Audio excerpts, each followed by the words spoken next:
कामाक्षि देव्यम्ब तवार्धदृष्ट्या मूकः स्वयं मूककवीर्यदासीत् तथा कुरु त्वं परमेश जाये त्वत्पादमूले प्रणतं दयार्द्रे उत्तिष्ठोत्तिष्ठ वरदे उत्तिष्ठ जगदीश्वरी उत्तिष्ठ जगदाधारे त्रैलोक्यं मङ्गलं कुरु शृणोषि कच्चिद्ध्वनिरुत्थितोऽयम् मृदङ्गभेरी पटहानकानां वेदध्वनिं शिक्षितभूसुराणां शृणोषि भद्रे कुरु सुप्रभातम् शृणोषि भद्रे ननु शङ्खघोषम् वैताళिकानां मधुरं च गानम् शृणोषि मातः पितकुक्कुटानां ध्वनिं प्रभाते कुरु सुप्रभातम् मातर्निरीक्ष्य वदनं भगवान् शशाङ्को लज्जान्वितः स्वयमहो निलयं प्रविष्टः द्रष्टुं त्वदीयवदनं भगवान् दिनेशो यायाति देवि सदनं कुरु सुप्रभातम् पश्याम्ब केचिद्धृतपूर्णकुम्भाः केचिद्दयार्द्रे धृतपुष्पमालाः काचित् शुभाङ्ग्यो ननुवाद्यहस्ताः तिष्ठन्ति तेषां कुरु सुप्रभातम् भेरी मृदङ्गपणवानकवाद्यहस्ताः स्तोतुं महेशदयिते स्तुतिपाठकास्त्वां तिष्ठन्ति देवि समयं तव काङ्क्षमाणाः उत्तिष्ठ दिव्यशयनात् कुरु सुप्रभातम् मातर्निरीक्ष्य वदनं भगवान् त्वदीयम् नैवोत्थितः शशिधिया शयितस्तवाङ्के सम्बोधयाशु गिरिजे विमलं प्रभातम् जातं महेशदयिते कुरु सुप्रभातम्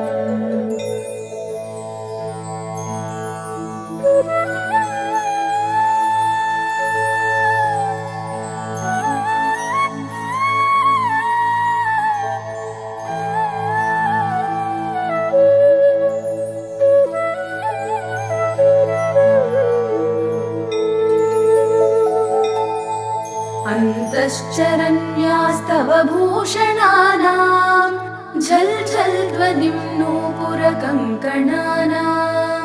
श्रुत्वा प्रभाते तव दर्शनार्थी द्वारे स्थितोऽहं कुरु सुप्रभातम् वाणी पुस्तकमम्बिके गिरिसुते पद्मानि पद्मासना रम्भा त्वं वरडम्बरं गिरिसुता गङ्गा च गङ्गाजलम् काली ताळयुगं मृदङ्गयुगलं वृन्दाचलं तथा नीला निर्मलदर्पणधृतवती तासां प्रभातं शुभम्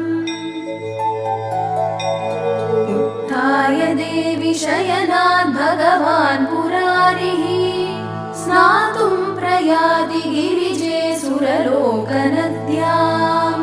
नौको हि गन्तुमनघे रमते दयार्द्रे उत्तिष्ठ देवि शयनात् कुरु सुप्रभातम् पश्याम्ब केचित् फलपुष्पहस्ताः केचित् पुराणि पठन्ति मातः पठन्ति वेदान् बहवस्तवारे तेषां जनानां कुरु सुप्रभातम् लावण्यशेवधिमवेक्ष्य चिरं त्वदीयम् कन्दर्पदर्पदळनोऽपि वशं गतस्ते कामारिचुम्बितकपोलयुगं त्वदीयं द्रष्टुं स्थिता वयमये कुरु सुप्रभातम् गाङ्गेयतोयमम बाह्यमुनीश्वरास्त्वां गङ्गाजलैः स्नहितुं बहवो घटांश्च धृत्वा शिरस्सु भवतीमभिकाङ्क्षमाणाः द्वारे स्थिता हि वरदे कुरु सुप्रभातम् मन्दारकुन्दकुसुमैरपि जातिपुष्पैः मालाकृता विरचितानि मनोहराणि माल्यानि दिव्यपदयोरपि धातुबम्ब तिष्ठन्ति देवि मुनयः कुरु सुप्रभातम्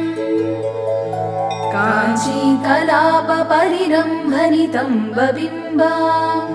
काश्मीरचन्दनविलेपितकण्ठदेशम् कामेशचुम्बितकपोलमुदारनासाम्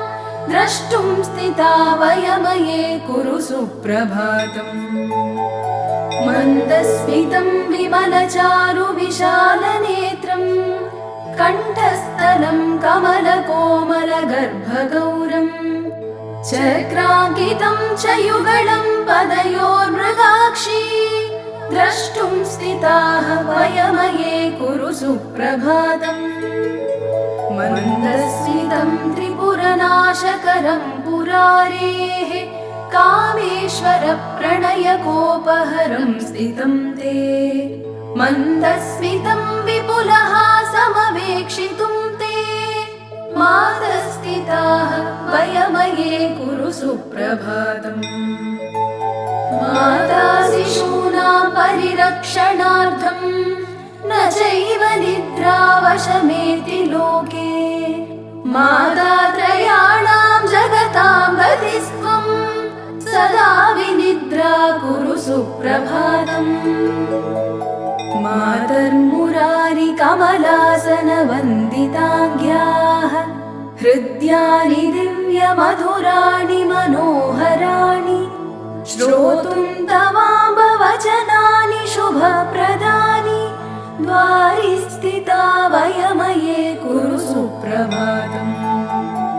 दिगम्बरो ब्रह्मकपालपाणिः विकीर्णकेशः पणिवेष्टिताङ्गः तथापि मातस्तव देवि सङ्गात् महेश्वरो भूत् कुरु सुप्रभातम् अयि तु जननी दत्तस्तन्यपानेन देवी द्रविडशिशुरभूद्वैज्ञानसम्पन्नमूर्तिः द्रविडतनय भुक्तक्षीरशेषं भवानी वितरसि यदि मातः सुप्रभातं भवेन्मे जननि तव कुमारः स्तन्यपानप्रभावात् शिशुरपि तव भर्तुः कर्णमूले भवानी प्रणववरविशेषं बोधयामास देवी यदि मयि च कृपा ते सुप्रभातं भवेन्मे त्वं विश्वनाथस्य विशालनेत्रा हालस्य नाथस्य नु मीननेत्रा एकाम्रनाथस्य नु कामनेत्रा कामेशजाये कुरु सुप्रभातम् श्रीचन्द्रशेखर गुरुर्भगवान् शरण्ये त्वत्पादभक्तिभरितः फलपुष्पपाणिः एकाम्रनाथ दयिते तव दर्शनार्थी तिष्ठत्ययं यतिवरो मम सुप्रभातम् एकाम्रनाथ दयिते ननु कामपीठे सम्पूजितासि वरदे गुरुशङ्करेण श्रीशङ्करादिगुरुवर्य समर्चिताङ्घ्रिम् द्रष्टुं स्थिता वयमये कुरु सुप्रभातम् दुरितशमनदक्षौ मृत्युसन्तासदक्षौ चरणमुपगतानां मुक्तिदौ ज्ञानदौ तौ अभयवरदहस्तौ द्रष्टुमम्बस्थितोऽहम् त्रिपुरदल ममार्ये मातस्तदीयचरणं हरिपद्मजाद्यौः वन्द्यं रथाङ्गसरसीरुहशङ्खचिह्नम् द्रष्टुं च योगिजनमानसराजहंसं द्वारि स्थितोऽस्मि वरदे कुरु सुप्रभातम् पश्यन्तु केचिद्वदनं त्वदीयम् स्तुवन्तु कल्याणगुणांस्तवान्ये नमन्तु पादाब्जयुगं त्वदीयाः द्वारि स्थितानां कुरु सुप्रभातम् केचित् सुमेरोः शिखरेति तुङ्गे केचिन्मणिद्वीपवरे विशाले पश्यन्तु केचित्त्वमृताब्धिमध्ये पश्याम्यहं त्वामिह सुप्रभातम् शम्भोर्वामाङ्कसंस्थां शशिनिभवदनां नीलपद्मायताक्षीं श्यामाङ्गां चारुहासां निबिडतरुकुचां पक्वबिम्बाधरोष्टीं कामाक्षी कामदात्रीं कुटिलकचभरां भूषणैर्भूषिताङ्गीं पश्यामः सुप्रभाते प्रणतजनिमतामद्य नः सुप्रभातम् कामप्रदा कल्पतरुर्विभासि नान्यागतिर्मे ननु चातकोऽहम् वर्षस्य मोघः कनकाम्बुधाराः काश्चिदुधाराः मयि कल्पयाशु त्रिलोचनप्रियां वन्दे वन्दे त्रिपुरसुन्दरीं त्रिलोकनायिकां वन्दे सुप्रभातं ममाम्बिके त्रिलोचनप्रियां वन्दे वन्दे त्रिपुरसुन्दरीं त्रिलोकनायिकां वन्दे सुप्रभातं ममाम्बिके कामाक्षि देव्यं तवार्धदृष्ट्या कृतं मयेदं खलु सुप्रभातम् सद्यः फलं मे सुखमम्बलब्धम् तथा च मे दुःखदशा गता हि ये वा प्रभाते पुरस्तवार्ये पठन्ति भक्त्या ननु सुप्रभातम् शृण्वन्ति ये वा त्वयि बद्धचित्ता तेषां प्रभातं कुरु सुप्रभातम् तेषां प्रभातं कुरु सुप्रभातम् कुरु सुप्रभातम्।